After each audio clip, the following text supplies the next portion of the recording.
अस्सलाम वालेकुम जी। क्या हाल है? मेरा नाम उमर मुख्तार है और मैं जो है आपको पीएमएस जो उर्दू है उसके बारे में बताऊंगा। और हम इसको उर्दू पीएमएस की उर्दू को लेके चलेंगे क्योंकि एक ये कंपलसरी सब्जेक्ट है और बड़ा इम्पोर्टेंट सब्जेक्ट है। और जैसे कि आप सबको पता है कि पीएमएस में what all matters is your written score, क्योंकि रिटन स्कोर के अंदर इसके अंदर पॉइंट्स में डिफरेंस होता है। और उर्दू एक ऐसा सब्जेक्ट है कि जो आपके लिए बोन ऑफ कंटेंशन भी साबित हो सकता है और एट द सेम टाइम आपको जो है ये पीएमएस के पेपर्स में पार भी करा सकता है। तो इसके ऊपर हमने सोचा नियर पीयर के प्लेटफॉर्म से कि हम एक रिकॉर्डेड लेक्चर जो है वो रिकॉर्डेड पूरा कोर्स जो है पीएमएस के उर्दू का कंपलसरी का वो हम आप तक पहुंचाएं, ताकि जो आपकी क्यूरीज हैं और आपके जो क्वेश्चंस हैं रिलेटेड और रिगार्डिंग पीएमएस उर्दू कंपलसरी वो जो है हम आपको एड्रेस कर सकें। और एक दफ़ा हम ये पूरा कोर्स पढ़ लेते हैं, उसके बाद क्या करेंगे कि हम रेगुलर इंटरवल्स पे एक दूसरे के साथ कनेक्टेड रहेंगे, ताकि आपके जितने भी क्वेश्चंस हैं रिगार्डिंग पीएमएस उर्दू उनको मैं एड्रेस कर सकूं। अगर कुछ इस कोर्स को सुनने के बाद भी आपके जहन में कुछ सवालात उठते हैं और जिनका आपको आंसर चाहिए, तो हम रेगुलर इंटरवल्स के बाद हम सेशंस कंडक्ट करते रहेंगे और आपके क्वेश्चंस को लेके चलते रहेंगे। तो आज है जी सबसे पहला जो लेक्चर है वो पीएमएस उर्दू के बारे में मैंने रखा है। और अब हम देखते हैं कि सबसे पहले पीएमएस उर्दू है क्या, इसका इंट्रोडक्शन क्या है। तो सबसे पहले इसका इंट्रोडक्शन और कुछ अपना इंट्रोडक्शन जो है मैं आप तक लेके आता हूँ। सबसे पहले जी हम हमारे हमारे पास जो चाहिए वो सबसे पहले चाहिए कि कोर्स का इंट्रोडक्शन होना चाहिए कि सिलेबस है क्या और कितना अरसे में कवर हो सकता है और क्या से क्या इसके अंदर जो है मुख्तलिफ टिप्स एंड ट्रिक्स होती हैं इस उर्दू को पास करने के लिए। और ना सिर्फ पास करने के लिए बल्कि इसके अंदर मैक्सिमम स्कोर हासिल करने के लिए क्या इसका एक तरीका कार है और हमें क्या क्या चीज़ें करनी चाहिए, वो सारी चीज़ें हम पढ़ते हैं। तो तारुफ तो ये है जी, ये एक 100 नंबर का 100 मार्क्स का एक कंपलसरी सब्जेक्ट है या लाजमी सब्जेक्ट है जो आपको पास करना होता है। और इसके अंदर हम देखते हैं कि पीएमएस क्या इसका कोर्स आउटलाइन क्या है, वो मैं अपनी अगली स्लाइड्स में आप तक पहुंचाता हूँ। और दूसरी चीज़ है जी कि पीएमएस है क्या, पीएमएस उर्दू है क्या, ये क्यों रखा गया। देखिए, अगर आप इसका मुआजना सीएसएस के साथ करें तो सीएसएस के कंपलसरीज में हमें कहीं पे भी उर्दू नज़र नहीं आती। यही एक बहुत बड़ी वजह है कि दोनों के अंदर सीएसएस और पीएमएस के अंदर एक बहुत बड़ा डिफरेंस हमें यहाँ पे नजर आता है।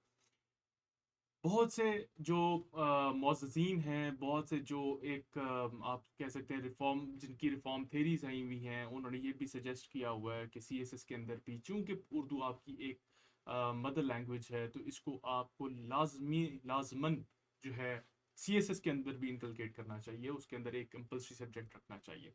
और जहाँ तक बात है पीएमएस की, तो उर्दू को इन्होंने as a compulsory subject treat करके मेरा ख्याल एक बड़ा एहसन इक़दाम है, क्योंकि आपको जब तक आपकी अपनी मदर लैंग्वेज के अंदर जो है आप क्लियर नहीं हो सकते, तो आप मेरा ख्याल है किसी और चीज़ के अंदर क्लियर नहीं हो सकते। तो ये तो था जी इसका थोड़ा सा ब्रीफ जो है तारुफ सा इसका इंट्रोडक्शन। इसके बाद हम ये भी डिस्कस करेंगे कि उर्दू कंपलसरी को पढ़ने के लिए इसका सिलेबस कवर करने के लिए कौन कौन से ऐसे ज़राए हैं, बड़े चीदा चीदा और छोटे थोड़े से ज़राए हैं जहाँ से आप इसको पूरा सब्जेक्ट जो है वो इसको कवर कर सकते हैं, वो भी हम इसके ऊपर डिस्कस करेंगे। और एंड पे हम डिस्कस करेंगे जी कि क्या इस सिलेबस को कवर करने के लिए और इसके अंदर मैक्सिमम मार्क्स हासिल करने के लिए क्या उसकी टिप्स एंड ट्रिक्स हैं, सॉरी, जिनसे आप इसके अंदर मैक्सिमम स्कोर हासिल कर सकते हैं। ठीक है जी। अब यहाँ पे इसका मुआवजना करें ना इंग्लिश के साथ। अब इंग्लिश दोनों में सी एस एस और पी एम एस के अंदर एक एस्पायरेंट्स के लिए बहुत बड़ी बोन ऑफ कंटेंशन है उसको पास करना, उसको समझना। लेकिन कई जो स्टूडेंट्स हैं वो यहाँ पे आके गलती कर लेते हैं कि वो उर्दू को उतनी ड्यू इम्पोर्टेंस नहीं देते। अब जब उसको ड्यू इम्पोर्टेंस नहीं देते तो आपको फेल भी करा जाती है खुदा न खास्ता कभी कभी। और अगर फेल ना भी कराए तो आपको ऐसा स्कोर देगी कि जिसकी आपको बिल्कुल भी ज़रूरत नहीं होगी। आपको 40 पे पास कर देगी, आपको 45 पे पास कर देगी, आपको 50 पे पास कर देगी, दैट्स इट। तो हमने इसके अंदर मैक्सिमम स्कोर हासिल करना है, क्योंकि at the end of the day आपके साथ जो क्वालिफायर्स होंगे इंशाल्लाह उनके भी बहुत मतलब पॉइंट्स के अंदर आपके मार्क्स का डिफरेंस होगा। तो आप ये अफोर्ड ही नहीं कर सकते कि आप जो है इसको जो है इसके अंदर मार्क्स हासिल ना करें और इसको एक बड़ा एक इजी सा एक कोर्स समझें कि जिसको आप वैसे ही पास कर लेंगे। तो मेरी आपको सजेशन ये होगी कि किसी भी चीज़ को इजी नहीं लेना चाहिए। हाँ, सर पे सवार नहीं करना चाहिए, लेकिन इजी भी नहीं लेना चाहिए। तो ये तो था कोर्स का एक खाका। अब हम इसको प्रॉपरली स्टार्ट करते हैं। उसके बाद थोड़ा सा मैं अपना इंट्रोडक्शन भी दे दूँ जी। मेरा नाम है जी उमर मुख्तार, और मैं बीएससी इलेक्ट्रिकल इंजीनियरिंग की यूनिवर्सिटी ऑफ सेंट्रल पंजाब से इन 2010 फ्रॉम 2010 टू 2014। और इसके बाद मैंने सी एस एस 2020 जो है वो क्वालिफाई किया, और अल्हम्दुलिल्लाह मैं 49th कॉमन से हूँ, और I have been allocated in inland revenue service, और मेरी all over Pakistan 72nd position थी। और इससे पहले जी मैंने 2 दफ़ा पीएमएस भी क्वालिफाई किया हुआ है। फर्स्ट वाज माय पीएमएस 2019, जिसको आप पीएमएस 10 भी कहते हैं। पीएमएस 10 जो उसका बैच नंबर है वो मैंने क्वालिफाई किया। अनफॉर्चुनेटली मेरी एलोकेशन नहीं हुई उस, और दूसरा मैंने अभी पीएमएस 2020 भी क्वालिफाई किया हुआ है, और उसका मेरा अभी जो इंटरव्यू है वो अभी पेंडिंग है, वो होना है। और 2019 का जो पीएमएस था उसके अंदर भी अभी हमारा एक केस चल रहा है। सॉरी, अभी 2019 के अंदर जो हमने पीएमएस क्वालिफाई किया था, हमारा एक केस चल रहा है आजकल हाई कोर्ट में, high court of Lahore high court में। तो इसलिए पेंडिंग अपॉइंटमेंट है, और होपफुली वो भी इंशाल्लाह अल्लाह खैर करेगा। उसके बाद जी मैं आपको बताता चलूँ, मेरे जो पीएमएस के अंदर ऑप्शनल सब्जेक्ट्स थे वो थे 2019 के अंदर Punjabi, social work and maths com.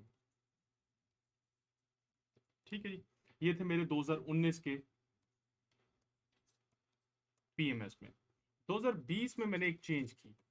2020 में मैंने सोशल वर्क की जगह ज्योग्राफी रख लिया। उसकी भी एक वजह है, वो इसलिए कि एक टेक्निकल सा सब्जेक्ट है, ज़ीरो सम गेम है, कि अगर आपको आता है तो आप अच्छा स्कोर कर सकते हैं, नहीं आता तो आप बुरा स्कोर करेंगे, या आप खुदा न खास्ता फेल भी हो सकते हैं। जबकि सोशल वर्क को मैं उसके साथ कंफर्टेबल नहीं था, इसलिए मुझे उसको जो है साइड लाइन करना पड़ा और ज्योग्राफी की तरफ जाना पड़ा। और जहाँ तक बात है जी मेरे सी एस एस के ऑप्शनल सब्जेक्ट्स की, तो मैंने मेरे जो ऑप्शनल सब्जेक्ट्स थे सी एस एस में दोनों अटेम्प्ट्स में, क्योंकि मैं एक दफ़ा 2019 में वो हुआ था, अपेयर हुआ था, और एक दफ़ा 2020 में अपेयर हुआ। तो मेरे जो आई आर था उसमें international relations, international law, US history थी, जेंडर स्टडीज़ थी, और पंजाबी, ये मेरे ऑप्शनल सब्जेक्ट्स थे सी एस एस। और जो है आगे मैं पीएमएस को आपको बता चुका हूँ कि मेरे कौन कौन से ऑप्शनल सब्जेक्ट्स थे। Moving on to the next slide. अब हम बात कर लेते हैं कि उर्दू है क्या। उर्दू कंपल्सरी का जो है इसका क्या ब्रेकअप क्या है, और ये क्या असल में ये मजमून है क्या, हम क्यों पढ़ रहे हैं इसे। तो देखें जी, सबसे पहले तो जितने भी आपके कंपल्सरी सब्जेक्ट हैं दोनों में, वो 100 मार्क्स ईच होते हैं। उनका 100 मार्क्स के वो एक होता। दूसरा, ये सारा का सारा जो है ये सब्जेक्टिव पार्ट है। इसके अंदर आपको ऑब्जेक्टिव हिस्सा या ऑब्जेक्टिव पार्ट नहीं मिलता। आपको 100 का 100 मार्क्स जो है, 100/100 मार्क्स, ये सारा सब्जेक्टिव है। इसमें कोई एमसीक्यूज नहीं है, कोई फिल इन द ब्लैंक्स नहीं है। तो ये आपका एक you you you have to be very clear in your mind कि इसके अंदर कोई ऑब्जेक्टिव पार्ट नहीं है। और एक जो है हम कह सकते हैं कि नॉन टेक्निकल सब्जेक्ट है, लेकिन कंप्रिहेंसिव सब्जेक्ट है। Non technical yet comprehensive subject, क्योंकि ये आपकी उर्दू लिटरेचर को से, उर्दू की आपकी ग्रामर से लेके आपकी अदब की जो खसूसियात और सलाहियतें हैं उनको जांचने का एक बड़ा कंप्रिहेंसिव सा सब्जेक्ट है। क्योंकि इसके अंदर जब हम इसका सिलेबस पढ़ेंगे या इसका ब्रेकअप पढ़ेंगे कि उर्दू के पेपर के अंदर कौन कौन से सवालात आते हैं, तो उसके अंदर आपको ये देखने को मिलेगा कि बड़ा एक टेक्निकल तो नहीं है, लेकिन येट कम्प्रिहेंसिव सब्जेक्ट। ठीक है जी। और इतना बड़ा सा इसका भी सिलेबस भी नहीं है कि आप जो है महीना आपको लग जाएगा, नहीं। देखें, चूंकि हम उर्दू रोज़मर्रा ज़िंदगी में अपने घरों में बोलते हैं, हम अपने दोस्त अहबाब के साथ उर्दू बोलते हैं, हम जो चीज़ें पढ़ते हैं, अखबारात पढ़ते हैं, उर्दू में पढ़ते हैं, अंग्रेज़ी में पढ़ते हैं। उसके बाद जितनी भी हम चीज़ें पढ़ते हैं वो कहीं न कहीं अदब तो है। तो ये ऐसा सब्जेक्ट नहीं है कि आपको महीनों लग जाएँगे। ये मेरे अंदाज़े के मुताबिक और जिस तरह मैं आपके साथ लेके चलूँगा, ये 12 से 15 रोज़ के अंदर जो है ये कवर होने वाला, ईज़िली कवर होने वाला सब्जेक्ट है। और देखें, yes, there is always room for improvement. तो वो तो है, इम्प्रूवमेंट की ज़रूरत तो होती है और कभी भी आप किसी चीज़ के अंदर परफेक्शन हासिल नहीं कर सकते। लेकिन 12 से 15 रोज़ आर इनफ कि आप इसके अंदर अपनी तैयारी को अच्छे और अहसन तरीके से सरअंजाम दे सकें। और ये है कैसे, ये सब्जेक्ट है क्यों पीएमएस का, कि निसाब का हिस्सा? देखें, 2-3 चीज़ें हैं। एक तो ये कि आपके चूँकि हमारी जो मादरी ज़ुबान है वो उर्दू है, तो उर्दू को इनकलकेट करना, उर्दू को निसाब का हिस्सा बनाना एक हमारी मॉरल रिस्पॉन्सिबिलिटी भी है। और दूसरा कि आपकी उर्दू की ग्रामर के ऊपर कमांड को देखना, आपकी उर्दू की जो तहरीर है उसके अंदर, उर्दू के अंदर आप कुछ तहरीर कर सकते हैं या नहीं, उसको जांचना। क्योंकि at the end of the day आप किस लिए ये एग्ज़ाम दे रहे हैं? आप एक सिविल सर्वेंट बनने के लिए एग्ज़ाम दे रहे हैं। तो जब आप सिविल सर्वेंट हैं और अगर आपको अपनी मादरी ज़ुबान के ऊपर ये बूर हासिल नहीं है, तो माज़रत के साथ आप जो है इतना अच्छा परफॉर्म फील्ड पे भी नहीं कर सकेंगे। रेयर केसेस होते हैं। तो ये इसलिए एक बड़ा एक ऐसा इक़दाम था प्रोविंशियल मैनेजमेंट सर्विसेज का, कि इसको, उर्दू को अपने निसाब का हिस्सा बनाना। ठीक है जी, तो इसके बारे में, उर्दू के बारे में ये हो गया। अब आ जाते हैं हम जनाब कि सिलेबस क्या है उर्दू का, इसका ब्रेकअप क्या है। अब ब्रेकअप को हम पढ़ लेते हैं। देखिए जी, सबसे पहले तो है जी मजमून निगारी। सबसे पहला जो क्वेश्चन आता है वो आपको कहा जाता है कि उर्दू के अंदर ऐसे लिखें। वो कितना लिखना है, उसका कितने मार्क्स का वो क्वेश्चन होता है, ये हम आगे जाके डिस्कस करेंगे। अभी हम सिर्फ इसका ब्रेकअप देख रहे हैं कि उर्दू कंपलसरी का जो पेपर होता है वो किन किन चीज़ों के ऊपर बेस्ड होता है, आपने कौन कौन से सवालात को अटेम्प्ट करना होता है। सबसे पहला क्वेश्चन हो गया जी मजमून निगारी। दूसरा आ जाता है जी प्रेसी, या जिसको आप तलखीस कहते हैं। तलखीस निगारी जो है, आपको एक पैराग्राफ दिया होगा बहुत लंबा चौड़ा, उसके अंदर से आपने उसकी 1/3 जो है उसको स्क्वीज करके, उसको शॉर्टन अप करके 1/3 उसका जो हिस्सा है वो उसकी एक तहरीर बनानी है, और उसको कहा जाता है तलखीस निगारी, जिसको आप अंग्रेजी में प्रेसी राइटिंग भी कहते हैं। तो वो करनी होती है आपने। उसके बाद आपको पोइटिक वर्सेस आती हैं, या जिसको अशार आते हैं, अशारों की आपने तशरीह करनी होती है अशार की। और उसका भी एक सेट पैटर्न है, वो किस तरह करना होता है वो हम अपनी अगली स्लाइड्स में और अपने अगले लेक्चर्स में देखेंगे। ठीक हो गया जी। तो ये है कि मजमून, तलखीस, शायर जो अशार की तशरी, और उसके बाद इंग्लिश टू उर्दू ट्रांसलेशन, जो अंग्रेज़ी में आपको उर्दू टू इंग्लिश आती है। इधर उर्दू के पेपर में ऑल टुगेदर ये एक डिफरेंट इसका होता है कि इंग्लिश टू उर्दू आपने ट्रांसलेशन करनी होती है। ठीक है जी। उसके बाद जी सेंटेंस करेक्शन आती है। सेंटेंस करेक्शन आपने करनी होती है, आपको जो है गलत जुमले दिए होते हैं, गलत जुमलों को आपने ठीक करना होता है। ठीक है। और जुमलों की जो अगलात होती हैं उनको आपने ठीक करके लिखना होता है। और एक और चीज़ इसके अंदर आती है कि आपके जो मुहावरे हैं, उनको अपने मुहावरों को अपने जुमलों में इस्तेमाल करना। ठीक है जी। तो ये मुहावरों को अपने जुमलों में इस्तेमाल करना, ये भी इसके कोर्स का हिस्सा है। तो ये इसका पूरा एक उर्दू ऐसे का एक ब्रेकअप है, सॉरी, उर्दू कंपलसरी का एक पूरा ब्रेकअप है कि आपने किन किन सवालात का आपको सामना करना पड़ेगा और कौन कौन से सवालात आपने करने हैं। ठीक है जी। तो हम आगे चलते हैं अब कि उर्दू के लिए जी जो है तजवीज़ करदा ज़राए। सारे को स्टूडेंट्स का at the end of the day ये क्वेश्चन होता है कि उर्दू को हमने प्रिपेयर करना कहाँ से करना है। देखें, उर्दू को प्रिपेयर करना कोई मुश्किल काम नहीं है। अगर you are a good learner, आप गुड रीडर हैं, तो आपके लिए उर्दू को इस्तेमाल करना अपने जुमलों में कोई मुश्किल बात नहीं होगी। अब उर्दू का सिलेबस कवर करना अपने लिए कोई मुश्किल काम नहीं होना चाहिए। लेकिन अगर आप फिर भी मुझसे पूछते हैं तो मैं आपको वो बुक्स रेकमेंड कर देता हूँ जो पूरे उर्दू के सिलेबस को कवर करती हैं, एटलीस्ट कवर करती हैं, मतलब उसको उन्होंने टच किया हुआ है उसके सिलेबस को। तो मैं आपके साथ वो जो है सोर्सेज हैं वो आपके साथ शेयर कर देता हूँ। सबसे पहले जी कलीद उर्दू एक बुक है। कलीद उर्दू बुक, मैं ये नहीं कह रहा कि ये एंड इन इट सेल्फ है, कि ये इख्तिताम है, इसके आगे आपको कोई इस चीज़ की किसी चीज़ की ज़रूरत नहीं पड़ेगी, तो ये ऐसा नहीं है। जो बुक्स होती हैं वो आपका सिलेबस को टच तो कर सकती हैं, उसको ऑल टुगेदर जो है उसको कम्प्लीटली उसको जो है वो नहीं कर सकती हैं, अपने अंदर समा नहीं सकती हैं। वो सिर्फ वही नहीं होती कि आपने सिर्फ वो पढ़ लिया तो आपका पेपर हो जाएगा, ऐसा बिल्कुल नहीं होता। कलीद एक उर्दू एक बुक है, उसके अंदर आपका जो सिलेबस है उर्दू का उसको टच किया गया है, सारे सिलेबस है, वो रेलिवेंट बुक है, इसलिए मैंने इसके अंदर आपको लिखा है। उर्दू जर्नल एक बुक है, उर्दू जर्नल से भी आप पढ़ सकते हैं, और कोई भी उर्दू अखबार, ठीक है। उर्दू अखबार आपके लिए जिस तरह इसी तरह समझ लें कि आपके लिए बाइबल है फॉर पीएमएस। उर्दू की अखबार को आपने डेली बेसिस पे आपने पढ़ना है, आपने उनके पैराग्राफ्स पढ़ के जो भी उनके अंदर इबारतें हैं जो कॉलम निगारी की भी है लोगों ने, आप उनके पैराग्राफ्स को पढ़ के उससे दो चीज़ें अखज़ कर सकते हैं कि एक तो आप उससे ये देख सकते हैं कि उन्होंने ऐसे उर्दू में किस तरह लिखा जाता है, और दूसरा आप उनके पैराग्राफ्स को जो है उसकी प्रेस ही करें, उन्होंने जो बात की है उसकी आप प्रेस ही करें, ये अपनी रोज़मर्रा की जो है आदत बना लें। और सिर्फ यही चीज़ नहीं होगी कि उर्दू की अखबार पढ़ना आपको यही फ़ायदा देगी, आपको उर्दू की अखबार पढ़ने से आपकी ट्रांसलेशन भी बेहतर होगी,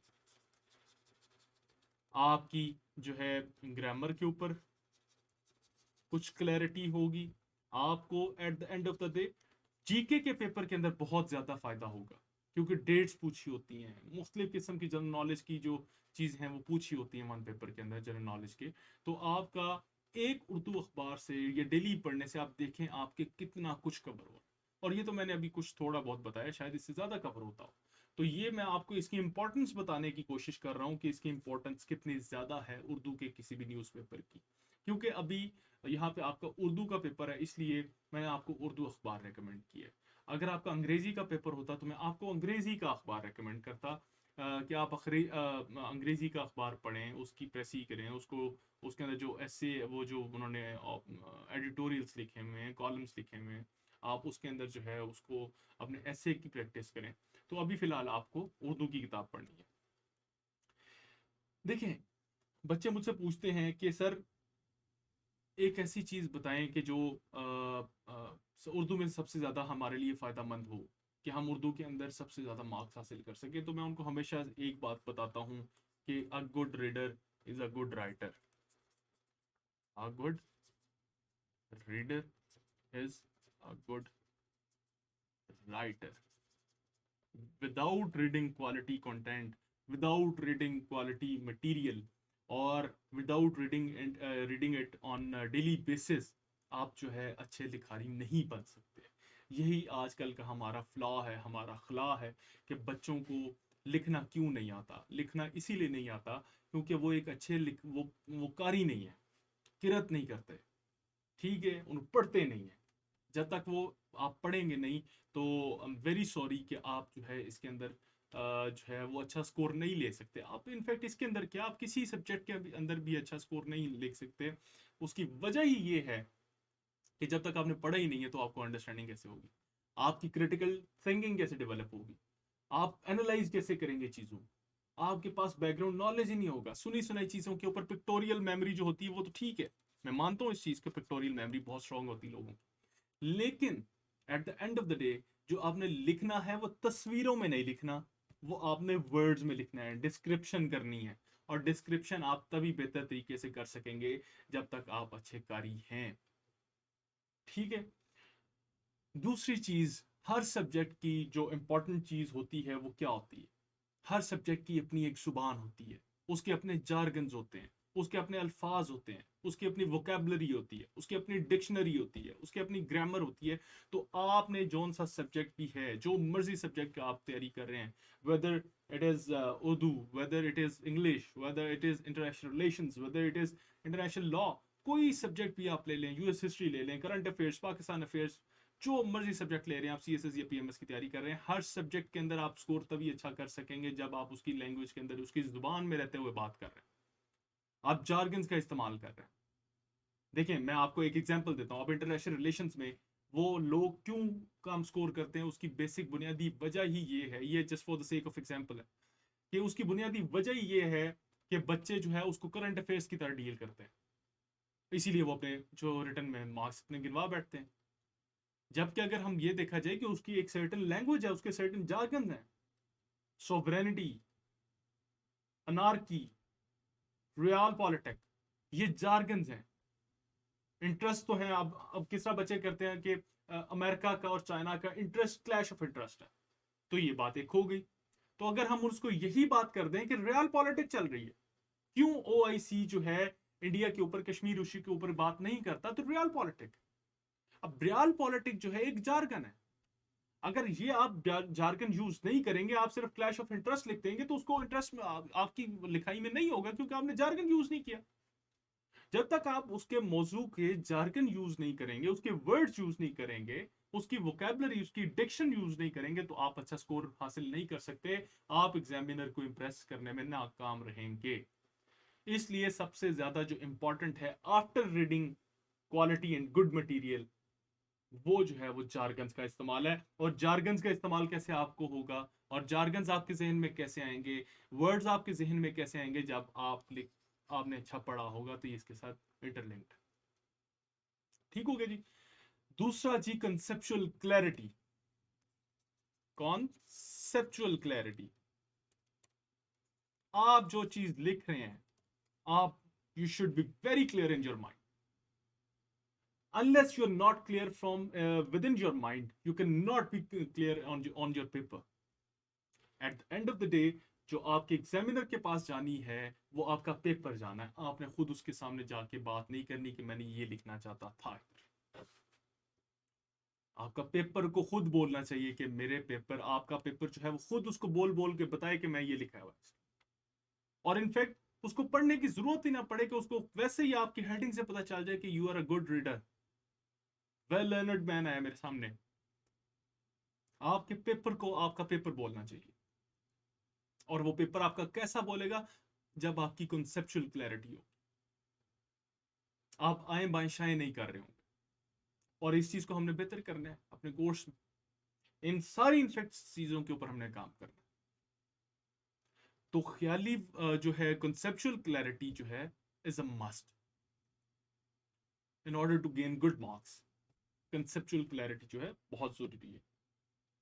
और अगर एक बात कर दी जाए कि क्या सिर्फ कंसेप्चुअल क्लैरिटी ही होनी चाहिए और पेपर प्रेजेंटेशन नहीं होनी चाहिए, तो ये ज्यादती वाली बात है। या आप सिर्फ ये कह दें कि पेपर प्रेजेंटेशन होगी, आपकी अच्छी लिखाई होगी, प्रेजेंट अच्छा किया होगा, और आपने अंदर कुछ नहीं लिखा होगा या अच्छा नहीं लिखा होगा, तो आपको मार्क्स मिल जाएंगे, तो ऐसा भी गलत है।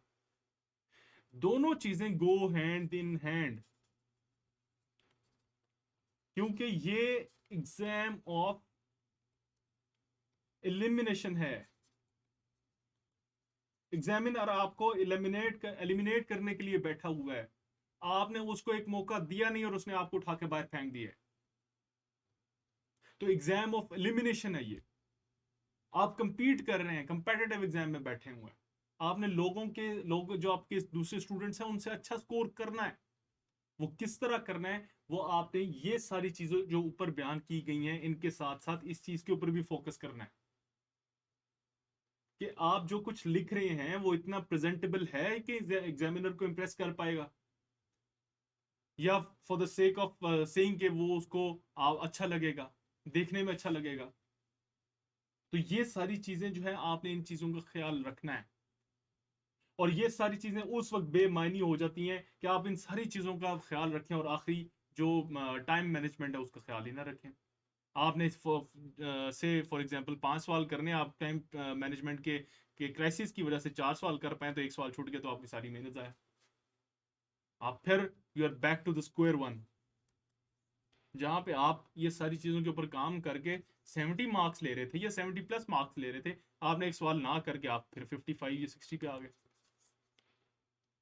60 is a good score by the way, but मैंने आपको यहाँ पे एलोकेशन लेके देनी, तो जब एलोकेशन हमने लेनी है, हमारा टारगेट एलोकेशन है, क्योंकि सीट्स कम है, बच्चे ज्यादा हैं, तो जब हमारा टारगेट ये है कि हमने एलोकेशन लेनी है, तो you have to stand out, outsmart कर दें सारों को। आउटस्मार्ट किस तरह करेंगे? इन सारी चीजों के ऊपर काम करके। ठीक है जी, तो ये आज का लेक्चर था। बहुत शुक्रिया।